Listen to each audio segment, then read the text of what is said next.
161, great to make the hook up there, Matt. Yeah, Matt, J. Juliet Alpha Yankee was my name for your further info. Hi, this is CBRadioMagazine.com, and since there haven't been a whole lot of new radios on the market, we decided to go back in time today, and we're going to take a look at the Midland 79-290 transceiver. This is a single sideband radio. These are produced in the mid to late 90s, and they stopped production in the early 2000s. So it hasn't been made for about 10-11 years now, and these radios were quite interesting when they came out. They were Midland's last single sideband radio they produced. They were about 2 inches tall, so they could be mounted directly in your dash. Very few radios can do that, even today. It had a detachable face on it. The radio had memory frequencies, digital display, dual watch, scan, and it also could be converted for your free band frequencies, and it can go up into the ham radio frequencies. Even though at the time it was marketed as a standard CB radio, did have quite a lot of features in it. So a very interesting radio. I'll walk you through the controls real quick and show you some of the features. We'll discuss how to do the modification to open it up for the extra frequencies, show you inside some of the quick tuning locations, and probably it'll give you a good understanding of the radio, and we should have an on-the-air audio test. Just check back with somebody else on the air and see what they think of the sound. So first of all, over on the left hand side here, we've got the volume. This is it's kind of not an inner and outer knobs. There's one that's further away and one that's closer to the radio. So further away here is your on-off and volume. Inside here is your squelch, a little closer to the radio.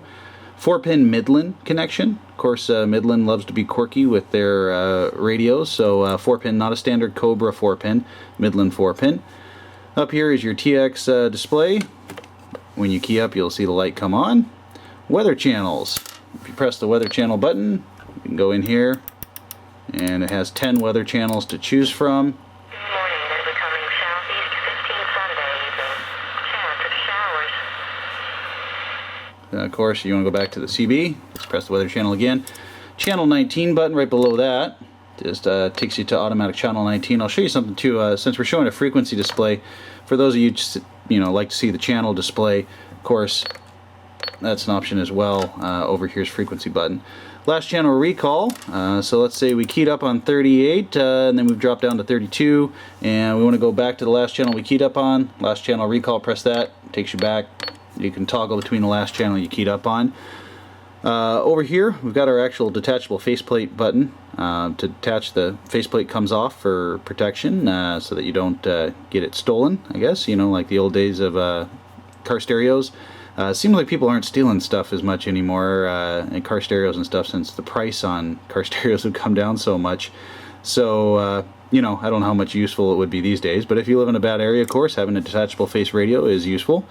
Here is a mode button to go in. It says BD on it. You can go in between your different modes. The radio shows FM. This radio does not have an FM module in it, even though it shows that. So AM, upper sideband and lower sideband would be the modes available on this radio, and that's how you toggle between those. Channel 9, automatic switch to go there, and again our frequency button right below that, so you can change between a channel display or a frequency display. Down below we've got a local DX button. Radio doesn't have an RF gain control on it. It's a very small radio, so not a whole room on the faceplate, so no RF gain.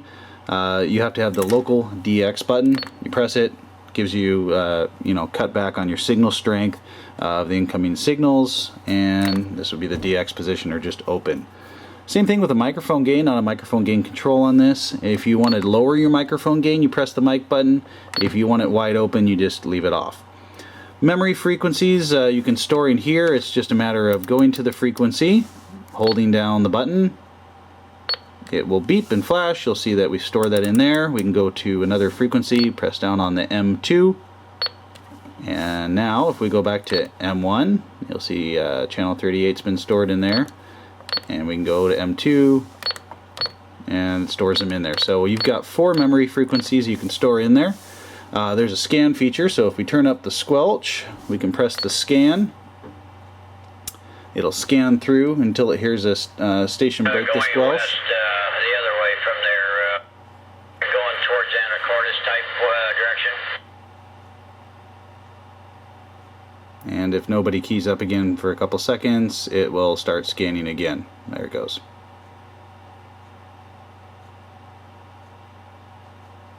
And of course it just scans through until it hits the frequency where someone's talking. Invited Angel over for dinner tonight.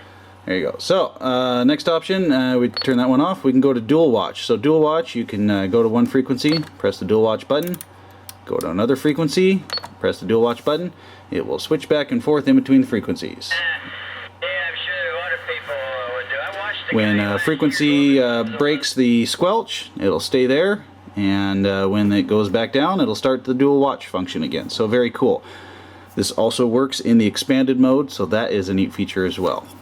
Channel control over on the right side here, and down below we've got your fine clarifier and your coarse clarifier as the closer knob to the radio.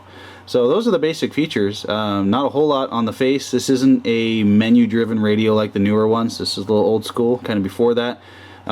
They would have been able to, you know, of course, incorporate the microphone gain controls and RF gain stuff into it if they'd had that back at that point. But again, this was designed back in the mid-90s, so before we have the menu-driven stuff we do today.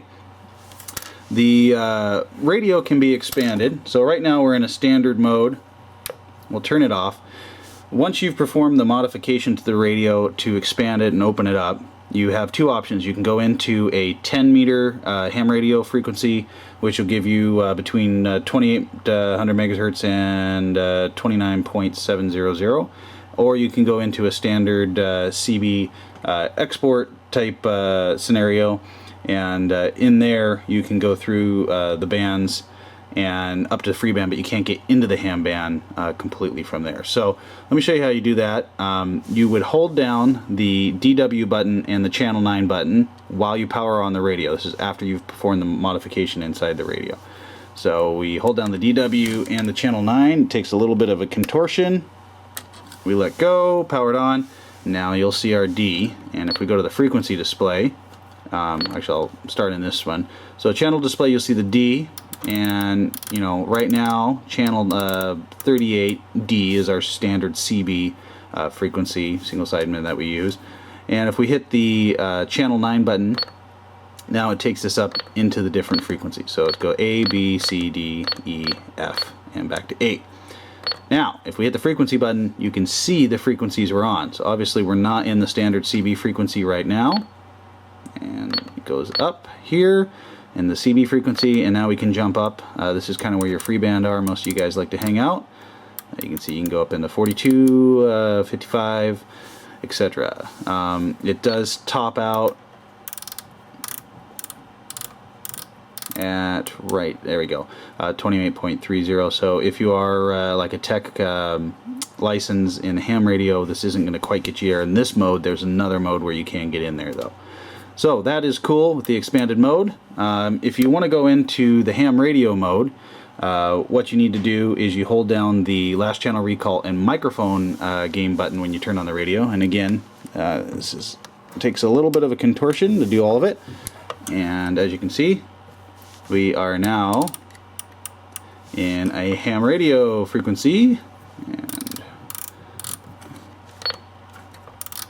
so here we can scroll through the frequencies, and you know, if you tech guys, this is where you'd want to be. But it definitely can go up higher, and we even heard some guys all the way up at 29.700. The problem with this radio is that it doesn't tune in smaller increments, so going in between is going to be difficult. You can try and use your, you know, if you unlock the clarifier, you can try and go in between a bit, but realistically, you know, you can't go to 28.425.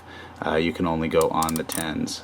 So interesting in that sense. And if you need to leave this mode and you want to go back to the CB mode, you have to again hold down the mic and LCR button. It takes us back into our standard CB mode. So that's the way you have to do that. You can't easily toggle between them. So interesting radio. Discussing a little bit in terms of its performance on AM radio. Will tune up to about 20 watts. Audio, yeah, it can hit about 18 to 20. On single sideband, it runs up to about 25 watts. And good strong signal. The display on this radio does dim quite a bit, and we'll discuss that in a minute. When you're talking, especially on single sideband, you'll see 1 2 3 1 2 3 1 2 3. You'll see the display dim quite a bit. Doesn't really affect your signal or anything. There was mention of a warble on single sideband with some of these models. This particular one that I have in front of me did not exhibit any of those problems. Actually, you'll hear an on-the-air test when I'm asking somebody about the quality of the sound and everything. They said it sounded very clear, no warble whatsoever. The radios do have the detachable face. This was one of the weak points in the design, actually. People really liked this feature. And you know, of course, the more you remove it, though, eventually there's some plastic pieces and stuff that can break off, and once those break off, you can't attach the faceplate anymore. So that was one of the downfalls on that side. The radio is very compact again, so it can be mounted directly in your dash. And let's take a look at the back, and I'll show you the power plug, which is a little bit unique, as well as the heatsink they have on the back, which is nice on this radio. Okay, this is the back of the Midland, and as you can see, it's got a nice heatsink. This is a cast piece of metal. Very cool in the sense that most radios, you know, just a thin piece of metal on the back, and this is actually a nice heavy-duty piece of metal. So not, you know, going to be a huge amount of cooling on the fins, but it definitely will help. And this radio, you know, does put out a fair amount of wattage compared to some, so definitely will help with your heat dissipation, which can be important inside a dash mount as well. It has a external speaker jack here, and this is your power plug. It's not a standard 3-pin that you're used to. Looks more like a computer speaker jack, and that you see on some of the components inside a computer, like a hard drive or a disk drive. And you can see here's the plug. The wires for the plug on this radio are, you know, fairly small, and I don't know if the power draw would have anything to do with the display. I doubt it. I think there still should be enough juice flowing through here. But yeah, they're fairly small power wires and a small little plug. And the plug just drops in, clicks in, and that's it for that. So kind of interesting. If you lose these, very, very hard to find. Basically impossible to find a replacement, and you probably would have to figure out a way just to hardwire it. I did look around to see if anybody even sold anything like this. I can't figure out what this connector piece is, so if anybody out there knows what this 3-pin piece is, if this comes from a computer type of plug or something else, let me know. I'm in the dark. They don't really sell replacements, and I know a couple people have asked about it, so yeah, interesting. This radio, you can see, has an FCC sticker on it. It actually complied with FCC regulations at the time, even though it could be expanded, which the FCC probably didn't like later. Radio was made in Korea, so you can see it on here. Again, prior, a little bit before everything went to China, so interesting on that aspect. Let's pop the covers and I'll show you the inside of the radio. Okay, we popped the cover. We're going to zoom in here to show you some of the tuning locations. Towards the back of the radio here, you can see got a couple adjustable pots. This is going to be your single sideband adjustable power control, your ALC control. Your AM power is up here. That's just your dead key, so you can adjust it down to 1 watt dead key or whatever and swing up from there. You can key about 1 watt, swing about 10, so not bad. Your AM modulation control is going to be here, and these are not labeled with numbers on this particular model, I believe. But on some of them they did have labels on them, I believe, on the board. But anyway, you won't need it if you're watching this anyway. Single sideband again here, AM power control here to adjust your dead key, and modulation adjustment here. Towards the back of the radio, this radio did have a unique dual final setup on it. It's not set up to produce a whole lot of power like an export model is, so don't expect you're going to see 50 watts out of it. Just kind of an interesting design they had set up on it. And as you can see towards the front then, there's your detachable faceplate. And I will take that off and show you that as well. Okay, does have a detachable face on it. All you need to do is just push in the button here, and the face pops out. Detachable security, there you go. If you have this in your car and someone sees that the faceplate isn't on there, hopefully they would not steal your radio and break into your car. Faceplate, on the back you'll see the pins match up here and connect. As you see, when these are pressed in, you can see the pins exposed that would connect with your pins on the back. Okay, so I have gone into super zoom mode here on the camera, and hopefully this captures it. It's going to be very, very hard to see, so I apologize, but let me get a finer tip pointer here. On the right side, you're looking at the chip here, and then over to the right you'll see there's a little black resistor here, and there's a pad right here that has to be connected right here. There's a little bridge right here. There's instructions on CB Tricks on this. They have the frequency modification on there with a drawing, so hopefully between the drawing and watching this video you could be able to figure this out. But the first connection where you have to add solder to bridge this will be right here. The second one, let me just pan down here, is right here, and that's the second connection that would need to be made with the solder bridge, I believe. So yeah, so once you solder those 2 points, make the connection, then you can access the modes using those function buttons I showed you when you're powering the radio on. So again, solder point here where you have to add a solder connection to 2 pads, and up at the top right in here. And again, I said it wasn't the prettiest soldering I've seen here, but they did get the connection done and seems to work fine. When you do make the connections for the solder connections, the last thing you do is you have to reset the CPU, and you have to short number 1 and number 6 here. And this would be same thing for a factory reset if you have a problem. So shorting number 1 and number 6 here, you would do that, and then after that you would test the unit and it should work fine. And again, these instructions are on CB Tricks. That's www.cbtricks.com, and of course if you've been there before, you know there's a ton of information, and I'll put their link to this modification on my website as well once I get the video listed on my website.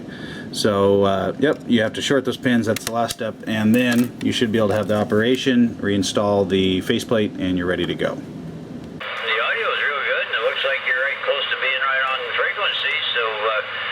Yeah, one of the complaints was these had a Warble on single sideband, so I didn't know if it had any of that coming through, or if it was pretty clear. No, it's clear. I haven't detected any Warble, though. It sounds real good. Yeah, it sounds better than some of the other ones you've had. Of course, you go through so many radios, felt like I used to go through women when I was single, you know? Oh, that probably would be more fun than all the radios I've gone through. Yeah, that probably would be, wouldn't it? Yeah, well, you sure went through enough of them. So just to sum it up, hopefully giving you a little walk through this radio. This was kind of an interesting radio. People either loved it or hated it. In the mobile, if there was a lot of stations nearby, it can suffer from some bleed over pretty bad.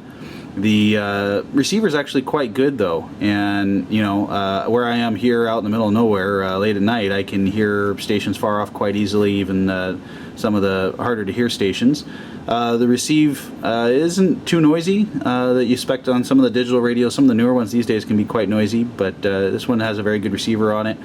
These are getting hard to find again. Like I mentioned it again, it's not a whole lot of them on the market. Some of the ones that come up are broken, the faceplates don't work anymore, and some of them have been hacked up a bit too. You can remove limiters and things like that. But this radio, probably about $100 to $150 is what you spend used for one that's in working condition.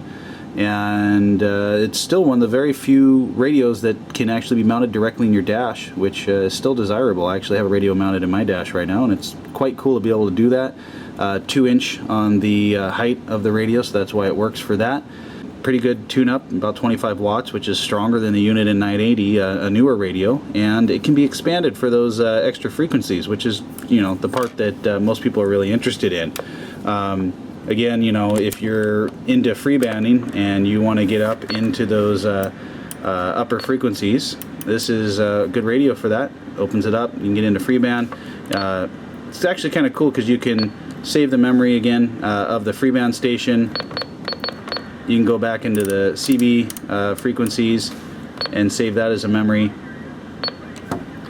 And you can actually switch between without switching the band, which is a neat function for memory. A lot of the newer radios these days that are sideband radios, you still have to flip around, you know, the export band selector to go from the free band back to the CB. And you know, this one you do as well here, but with the memory frequencies you can plug in your favorite free band frequencies and jump up there quickly as well. So that's cool. Anyway, Midland 79290, hopefully there'll be some newer radios hitting the market this summer, maybe in the late fall, and then we can start doing some reviews on some of the newer stuff for you. And hopefully someone keeps making some of these smaller size radios. I mean, it's just easier for mounting, especially in vehicles these days. I mean, you really don't want a radio that is huge, you know. It's not going to fit in most of the vehicles. They're making the dashes so big these days as well. So something like this, size-wise, with these types of frequencies and export type range is awesome. So anyway, thanks again for watching. CBRadioMagazine.com. Take care.